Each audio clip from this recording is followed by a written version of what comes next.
préparer le chemin du Seigneur. On va se préparer à l'accueillir. Ce matin, on va le faire au travers d'un texte de Paul dans sa lettre aux Romains. Dit que la lettre de Paul aux Romains, c'est un peu la somme de toute sa théologie, de tout ce qu'il croit, de tout ce qu'il a pu vivre avec Christ. Et il écrit cette lettre parce qu'un jour, il a rencontré Jésus. Il l'a rencontré sur le chemin de sa vie. Son expérience de cette rencontre a été tellement bouleversante pour lui. Il a été retourné comme une crêpe. Il était persécuteur de l'Église. Et puis, d'une seconde à l'autre, quand Christ se révèle à lui, il change. Il devient témoin, il devient apôtre. Il va témoigner aux Juifs, il va être évangéliste pour les païens. Et il est tellement bouleversé par cette expérience qu'il raconte son histoire 3 fois dans le livre des Actes. Vous savez que dans le temps du Nouveau Testament, écrire, c'était quelque chose qui n'était pas très courant parce que le papier ou les parchemins, ça coûtait cher. Mais lui, il veut absolument raconter, on raconte 3 fois son histoire, l'histoire de sa rencontre avec Jésus. Parce que ça a tout changé pour lui. Et comme je l'ai dit, cette lettre, la lettre aux Romains, c'est un peu son exposé de tout ce qu'il croit. Et ça culmine avec le chapitre 8, qui est au centre, le chapitre 8 de cette lettre, où il parle de la liberté et de l'adoption par Dieu, nous avons reçu au travers de Jésus. Et ce chapitre 8, il nous dit des phrases, c'est un peu des mots d'ordre, mais il faut qu'on les croie et il faut qu'on les répète. Et je voudrais vous inviter vraiment à les répéter. Je vais les dire, c'est juste des paroles du chapitre 8. Et ceux qui sont à la maison, vous pouvez aussi vous prendre le temps et répéter ces paroles. Premier verset, il n'y a aucune condamnation pour ceux qui sont en Jésus-Christ. Dites-le. Il n'y a aucune condamnation pour ceux qui sont en Jésus-Christ. Après, il nous dit, je suis libéré de la loi du péché et de la mort. Je suis libéré de la loi du poids du péché et de la mort. Ceux qui sont conduits par l'Esprit de Dieu sont enfants de Dieu. Ceux qui sont conduits par l'Esprit de Dieu sont enfants de Dieu. Du reste, nous savons que tout concourt au bien de ceux qui aiment Dieu. Du reste, nous savons que tout concourt au bien de ceux qui aiment Dieu. Si Dieu est pour nous, qui sera contre nous? Si Dieu est pour nous, qui sera contre nous? Et enfin, après on s'arrête, sinon c'est vous qui prêchez, moi je m'arrête. Rien ne peut nous séparer de l'amour de Dieu manifesté en Jésus-Christ. Rien ne peut nous séparer de l'amour de Dieu manifesté en Jésus-Christ. Alléluia. Amen. Ça, c'est le sommet. Après, ça redescend. C'est comme quand tu gravis une montagne, tu arrives en haut, à un moment, tu ne peux pas rester en haut, il faut redescendre. Et en fait, il va redescendre sur la terre avec nous, parce que tout ce qu'il nous dit dans ces 8 premiers chapitres, il faut qu'on le mette en pratique. Il faut qu'on le mette en pratique. Il faut que nous adoptions, parce que nous avons confessé toutes ces choses, de nouveaux comportements. Il faut que nous ayons conscience que nous avons des devoirs vis-à-vis de nous-mêmes, vis-à-vis de la société, vis-à-vis aussi de nos frères et sœurs. Et ça, c'est extraordinaire. Et alors ce matin, voilà, un des aspects pratiques de la chose, c'est au chapitre 15. Et on va le lire en 3 parties. Versets 5 à 7. Que le Dieu de la persévérance et du réconfort vous donne de vivre en plein accord les uns avec les autres, comme le veut Jésus-Christ, afin que tous ensemble, d'une seule foi, vous rendiez gloire au Dieu et Père de notre Seigneur Jésus, Accueillez-vous donc les uns les autres comme Christ nous a accueillis pour la gloire de Dieu. Qui de nous a besoin de persévérance? Ok, il y en a quelques-uns. Qui de nous a besoin d'être réconforté ou de consolation, hein? En grec, c'est le même mot. Moi, je vais vous le dire, la vie, elle est tellement imprévisible. On peut expérimenter des joies extraordinaires, et puis tout d'un coup, boum, il y a un truc qui vous tombe dessus, puis la peine arrive. On peut vivre des magnifiques bénédictions et aussi des détresses. Moi, cette semaine, j'ai lu l'histoire d'un homme, un avocat aux États-Unis. Alors, il a vécu au 19e siècle, mais il a écrit un chant. Je vais peut-être vous faire passer, je ne sais pas si ça va marcher ou pas. Mais il a écrit un chant qu'on chante encore beaucoup aujourd'hui. Alors, pas forcément, je ne sais pas si ça existe en français, mais en tout cas dans les églises anglo-saxonnes. Cet homme, il était avocat, il était très célèbre. Il avait énormément de biens. Et puis, comme il habitait à Chicago, toute son étude, tout ce qu'il possédait, sa maison, a été détruite par le grand incendie qu'il y a eu en 1871. La même année, il a perdu son fils de 4 ans, mort de la grippe. Comme quoi, la grippe, hein, ça peut être mortel.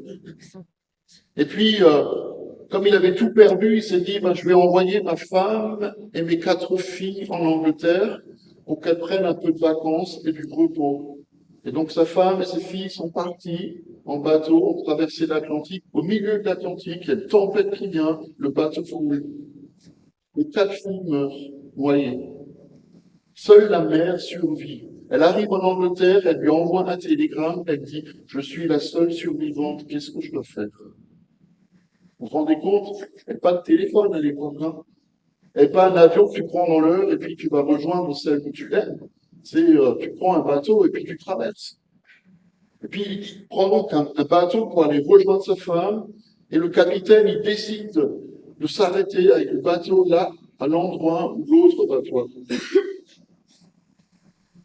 Et quand il s'est retrouvé là, il a composé un chant, qui est beaucoup chanté. Ce chant, il dit « Ô mon âme, trouve du repos dans le Seigneur. Ô mon âme, n'aie pas peur et reste en paix, parce que le Seigneur, il tient tout entre ses mains. »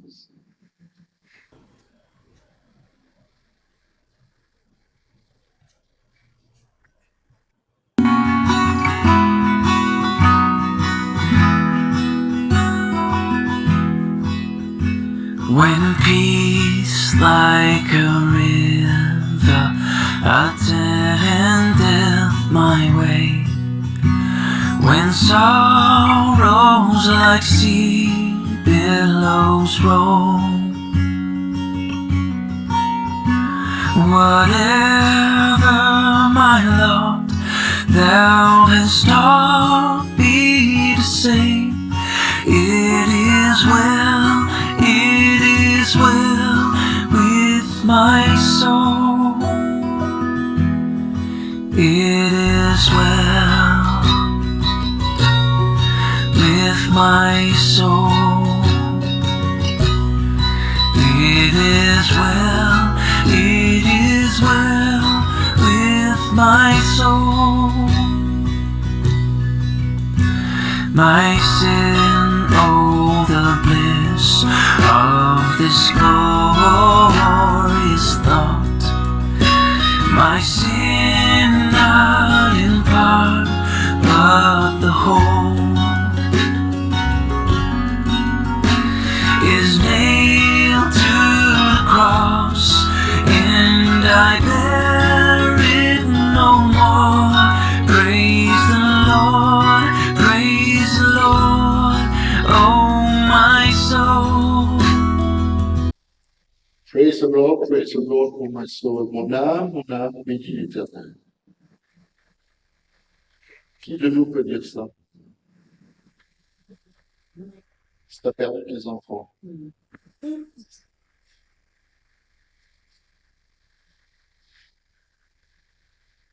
Qui de nous a besoin de réconfort, écrit Paul, et de persévérance? Foi. Je crois que chacun d'entre nous. Et on peut penser à tous ces héros dans la Bible qui ont vécu des choses tellement difficiles. D'ailleurs, tous ont connu des temps qui étaient compliqués. Pensez à Job, hein, lui aussi, il a tout perdu. Moi, j'aime pas trop lire Job, hein, parce que c'est assez déprimant dans les 35 premiers chapitres. On peut penser même à Jean-Baptiste, hein. Il a dit la vérité, on lui a coupé la tête. Juste parce qu'il disait la vérité. Et parce qu'il annonçait Jésus. On peut penser à Paul, évidemment, puisque Paul, dans son histoire, il raconte tout ce qu'il a vécu entre lapidation. 3 fois, on l'a frappé à coups de fouet, 39 fois. La 40e, c'est le coup mortel. Hein. 3 fois, il a subi 39 coups de fouet. Il a été jeté en prison. On lui a coupé la tête à la fin de sa vie, comme Jean-Baptiste. Juste pour la cause de Christ. Qui de nous a besoin de réconfort et de persévérance? Ça, il écrit. Et puis, il nous parle de vivre en plein accord les uns avec les autres. Est-ce qu'on est toujours d'accord? Il faudrait qu'on soit d'un même cœur, d'une même âme, d'un même esprit. Et je pense que ça vaut vraiment la peine pour nous de nous placer devant le Seigneur et de lui demander de nous aider. Vraiment. Parce que le but, c'est quoi? C'est qu'ensemble, nous puissions rendre gloire à Dieu d'une même voix.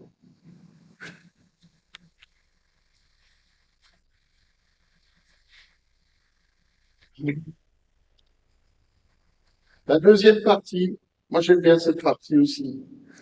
En fait, elle est en lien avec le peuple d'Israël. Il ne faut pas qu'on oublie même dans le temps de l'Avent. Voilà ce qu'il dit dans la suite. J'affirme que Jésus-Christ est devenu le serviteur des circoncis pour prouver que Dieu est vrai, en confirmant les prophètes faits à leurs ancêtres. Quant aux non-juifs, ils célèbrent Dieu à cause de sa bonté. Comme le dit l'Écriture, c'est pourquoi je te louerai parmi les nations, je chanterai à la gloire de ton nom. Il est dit encore, nations, réjouissez-vous avec son peuple. Et encore, louez le Seigneur, vous toutes les nations. Célébrez-le, vous tous les peuples. Et Ésaïe dit aussi, il paraîtra, le rejeton d'Isaïe, il se lèvera pour régner sur les nations, et les nations espéreront en lui. Waouh! Il ne faut pas que nous oublions nos racines. Moi, je m'excuse, hein. Il faut que je le redise. Mais Jésus était juif. Ses parents étaient juifs. Les disciples de Jésus étaient tous juifs. Jean-Baptiste était juif. Et presque toutes les fêtes que nous célébrons trouvent leur origine dans des fêtes juives. Presque toutes. C'est extraordinaire. Vendredi saint et Pâques, c'est la Pâque juive. Jésus meurt pour nous. Pentecôte, c'est Sukkot, c'est la fête où le Seigneur il vient. C'est pardon. C'est la fête où le Seigneur il nous donne sa parole et où l'Esprit Saint descend. Même Noël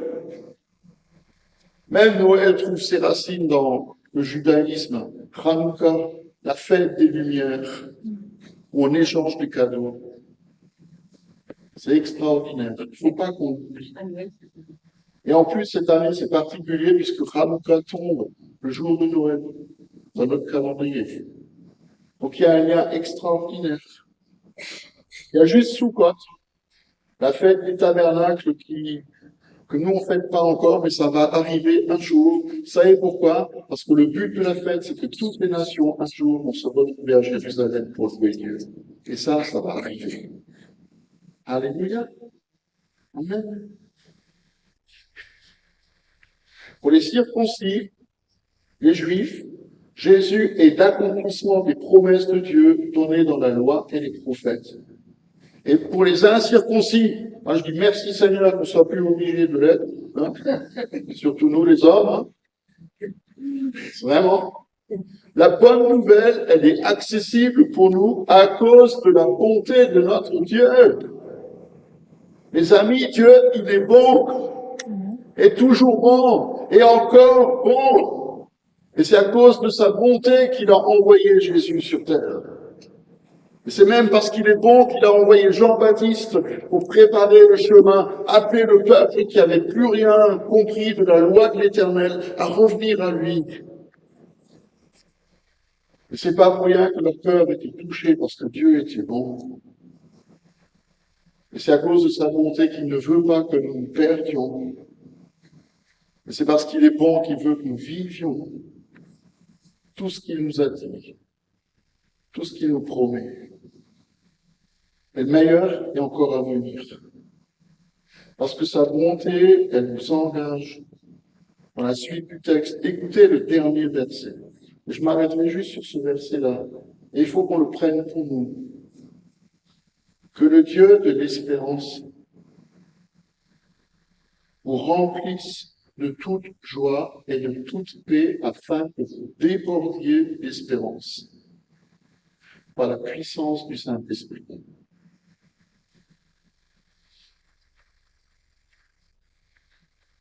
Je répète ce verset, il est important. Que le Dieu de l'espérance vous remplisse de toute joie et de toute paix, afin que vous débordiez d'espérance par la puissance du Saint-Esprit.